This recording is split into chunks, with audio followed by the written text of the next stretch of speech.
Hello students, welcome to my channel biology rise. I am class 12 biology, जिसका कि chapter 3 human reproduction के part number 14 में pregnancy and embryonic development को detail में पढ़ेंगे। तो चलिए स्टार्ट करते हैं। Pregnancy and embryonic development. जो भी एम्ब्रियोनिक डेवलपमेंट हो रहा होता है प्रेगनेंसी के टाइम पर, उसमें क्या क्या इवेंट्स होते हैं उन्हें आज हम इस लेक्चर में डिटेल में पढ़ेंगे। तो आफ्टर इम्प्लांटेशन, जो ट्रोफोब्लास्ट जो कि यूटेराइन के एंडोमेट्रियम लेयर पर अटैच हो जाने के बाद, जिसे कि हम इम्प्लांटेशन बोलते हैं, उसके बाद जो ट्रोफोब्लास्ट होता है उसमें फिंगर लाइक प्रोजेक्शन अपीयर होते हैं, जिन्हें कि हम कोरियोनिक विलाई बोलते हैं। ये कोरियोनिक विलाई सराउंडेड होते हैं by uterine tissue and maternal blood से। जो कोरियोनिक विलाई फॉर्म होते हैं ट्रोफोब्लास्ट में, जो कि फिंगर लाइक प्रोजेक्शन होते हैं, वो सराउंडेड होते हैं यूटेराइन टिश्यू और मैटरनल ब्लड से। अब ये जो कोरियोनिक विलाई और यूटेराइन टिश्यू होते हैं, ये टुगेदर स्ट्रक्चरली इंटरडिजिटेड होते हैं और फंक्शनली और एक यूनिट फॉर्म करते हैं, जिसे कि हम प्लेसेंटा बोलते हैं। ये जो प्लेसेंटा फॉर्म होता है, ये फैसिलिटेट करता है कनेक्शन बिटवीन डेवलपिंग एम्ब्रियो, जो कि फीटस होता है, और मैटरनल बॉडी के बीच में। और ये कुछ और भी चीज़ें फैसिलिटेट करता है, जैसे कि और उन दोनों के बीच ये फैसिलिटेट करता है supply of oxygen, nutrients, removal of CO2 and excretory waste, जो कि प्रोड्यूस होता है बाय एम्ब्रियो। अब ये जो प्लेसेंटा फॉर्म होता है बिटवीन मैटरनल बॉडी और डेवलपिंग एम्ब्रियो के बीच में, ये कनेक्टेड होता है एम्ब्रियो से अम्बिलिकल कॉर्ड के थ्रू। एंडोक्राइन, ये जो प्लेसेंटा फॉर्म होता है, ये एंडोक्राइन टिश्यू के जैसे भी एक्ट करता है और सीक्रेट करता है कुछ हार्मोन, जैसे कि HCG, human chorionic gonadotrophin, HPL, human placental lactogen, oestrogen, progesterone. अब एक नोट करने वाली बात यह है कि जो HCG, HPL, एस्ट्रोजन और प्रोजेस्ट्रॉन होते हैं, ये प्लेसेंटा सीक्रेट और सिंथेसाइज करता है। पर जो लेटर फेज में एक और हार्मोन सीक्रेट होता है या सिंथेसाइज करती है मैटरनल बॉडी, जिसे कि हम रिलैक्सिन बोलते हैं, वो ओवरी के थ्रू होता है। ये बहुत ही इंपॉर्टेंट पॉइंट है और ये नीट में एक इंपॉर्टेंट क्वेश्चन के जैसे आ सकता है। तो ये बहुत ही इंपॉर्टेंट पॉइंट है, इसे नोट करना जरूरी है कि जो 4 हार्मोन्स होते हैं HCG, HPL, एस्ट्रोजन और प्रोजेस्टेरोन, ये प्लेसेंटा सीक्रेट और सिंथेसाइज करता है। पर जो रिलैक्सिन होता है, ये ओवरी सिंथेसाइज और सीक्रेट करता है। अब एक और नोट करने वाली बात है कि जो HCG और HPL और रिलैक्सिन होता है, ये 3 हार्मोन सिर्फ प्रेगनेंसी के टाइम पर ही सीक्रेट होते हैं। पर जो एस्ट्रोजन और प्रोजेस्टेरोन होते हैं, इनके लेवल्स भी इंक्रीज हो जाते हैं। एस्ट्रोजन और प्रोजेस्टेरोन के साथ साथ कॉर्टिसोल, थायरोक्सिन और प्रोलैक्टिन हार्मोन्स, इनके भी लेवल इंक्रीज हो जाते हैं सपोर्ट करने के लिए प्रेगनेंसी को।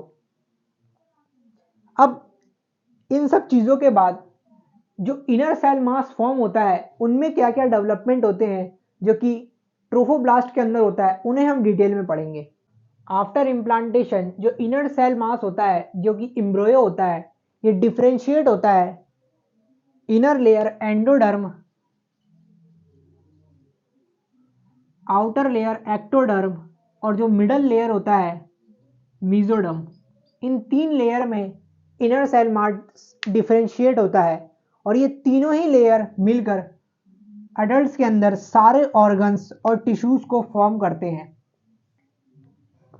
अब ये इंपॉर्टेंट पॉइंट है कि जो इनर सेल मास होता है, ये कंटेन करता है कुछ स्टेम सेल्स, जिनमें की कैपेसिटी होती है to give rise all the tissue and organs. इसीलिए इन्हें पोटेंसी सेल्स कहा जाता है, पोटेंट बोला जाता है, क्योंकि स्टेम सेल्स में कैपेसिटी होती है कोई भी ऑर्गन्स या टिश्यू को फॉर्म करने की। जैसे कि अगर किसी अडल्ट को ज़्यादा ड्रिंकिंग प्रॉब्लम है, तो उसका लिवर खराब हो सकता है।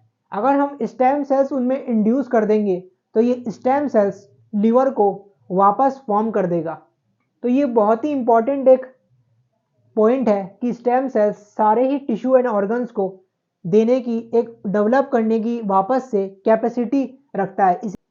अब ये जो एम्ब्रियोनिक डेवलपमेंट होता है, इनके मंथ बाय मंथ क्या क्या डेवलपमेंट हमें देखने को मिलता है उसे डिटेल में पढ़ेंगे। तो सबसे पहले हम इस स्ट्रक्चर को डिटेल में पढ़ लेते हैं। ये एम्ब्रियो होता है जो कि प्रेजेंट होता है यूटेराइन टिश्यू के अंदर। ये अम्बिलिकल कॉर्ड होता है जो कि कनेक्ट कर रहा होता है एम्ब्रियो को प्लेसेंटा से। ये कैविटी होता है यूट्रस का और ये प्लेसेंटल विलाई होता है। और ये यॉर्क सैक होता है। यॉर्क सैक में एक इंपॉर्टेंट पॉइंट है कि जो सबसे पहले ब्लड फॉर्मेशन होता है वो यॉर्क सैक में ही होता है। ये प्लग होता है म्यूकस का सर्विक्स के अंदर। अब मंथ बाय मंथ क्या डेवलपमेंट होता है एम्ब्रियो के अंदर, मतलब फीटस के अंदर, उन्हें हम डिटेल में पढ़ेंगे। तो चलिए स्टार्ट करते हैं। जो ह्यूमन प्रेगनेंसी होती है ये लास्ट करती है 9 मंथ के लिए। इनमें 3 ट्राइमेस्टर होते हैं। ट्राइमेस्टर 3 महीने के फेज को ट्राइमेस्टर बोला जाता है और ये 9 महीने का प्रेगनेंसी का फेज होता है, इसलिए इनमें 3 ट्राइमेस्टर होते हैं। जो फर्स्ट मंथ में एम्ब्रियो में हार्ट फॉर्म हो चुका होता है।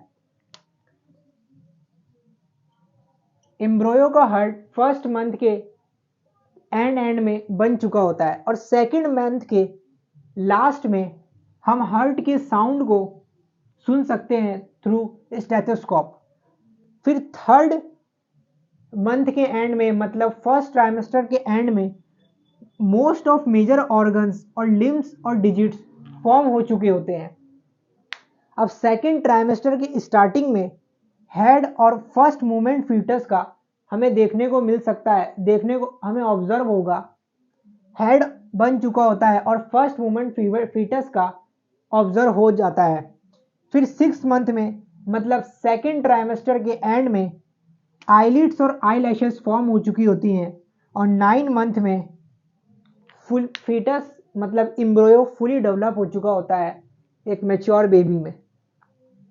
इस लेक्चर में हमने प्रेगनेंसी और एम्ब्रियोनिक डेवलपमेंट को डिटेल में पढ़ा। अब हम नेक्स्ट लेक्चर में पार्च्यूरेशन और लैक्टेशन, मतलब ये जो फीटस, ये जो एम्ब्रियो डेवलप हुआ, ये किस तरह से बेबी बाहर आता है, मतलब डिलीवरी ऑफ बेबी, पार्च्यूरेशन और लैक्टेशन को डिटेल में पढ़ेंगे। तो अगर आपको मेरे लेक्चर पसंद आया तो लाइक करें और सब्सक्राइब करें और प्रेस करें बेल आइकन, जिससे कि आपको मेरे नेक्स्ट लेक्चर का नोटिफिकेशन मिल सके। Thank you.